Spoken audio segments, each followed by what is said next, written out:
มันก็เอาเขามาตากพี่น้องตากอยู่ศาลาวัดศาลาหน้าบุญปีนี้ก็ถือว่าเป็นมองตากเป็นกระเบื้องพี่น้องถือว่าเป็นVIPก็ได้ก็VIPมาเป็นกระเบื้องสมัครเขาจะตากใส่ผงยางเขียวเนาะปูน้ำดินปูน้ำปูนน้ำทางระยางตอนนี้เขาปูในกระเบื้องตาในกระเบื้องก็เลยมาต้องมีอุปกรณ์หลายอย่างบางคนก็ข้าวเจ้าตัวนี้ข้าวเหนียว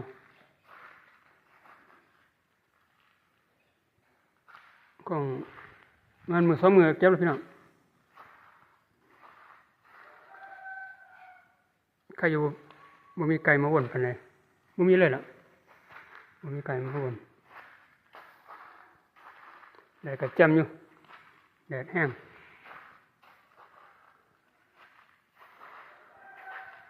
ชีวิตชาวนาก็อยู่ประมาณนี้เนาะเฮ็ดให้แซ่นาถึงฤดูกาลก็ตากเป็นงานที่ซ้ำซากทุกสิ่งทุกอย่างเลยเนาะงานซ้ำซากตื่นเช้ามาก็เฮ็ดแรงมาพักผ่อนเฮ็ดอีกไปจนฮอดมือเฮ็ดบ่ได้พี่น้องมือเฮาลมบ่นอนเสียเนาะลมบ่ได้เฮ็ดเบียกทางโลกตอนแรกที่เฮาเฮ็ดเบียกต้องมีสุขภาพที่แข็งแรงเนาะก็เฮ็ดเบียกไปตลอดจนกว่าร่างกายเฮาบ่ไหวอยู่เนาะ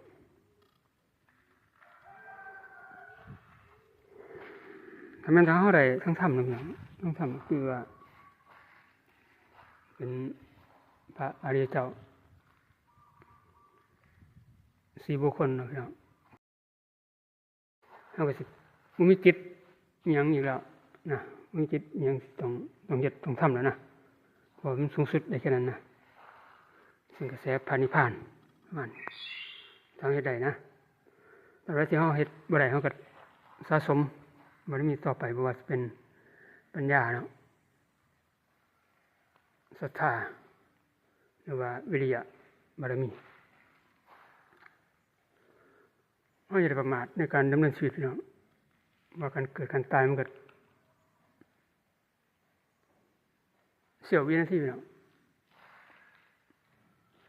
ทางวิทยาศาสตร์มันบอกว่าเป็นพลังงานมันเคลื่อนนะแล้วก็จะไปเฮ็ดพลังงานตัวใหม่พลังงานตัวนั้นนะมันเคลื่อนไป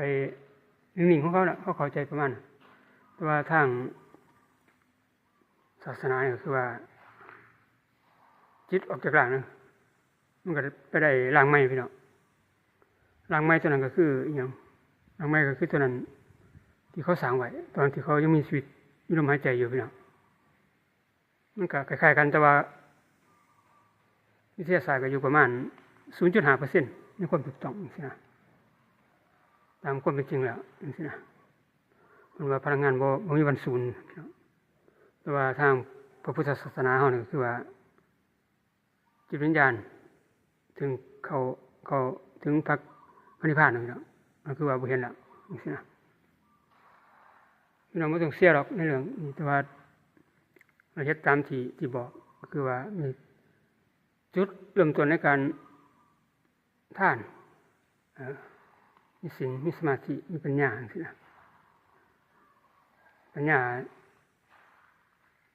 ที่สามารถเฮ็ดให้เฮาเอาตัวรอดในวัฏสงสาร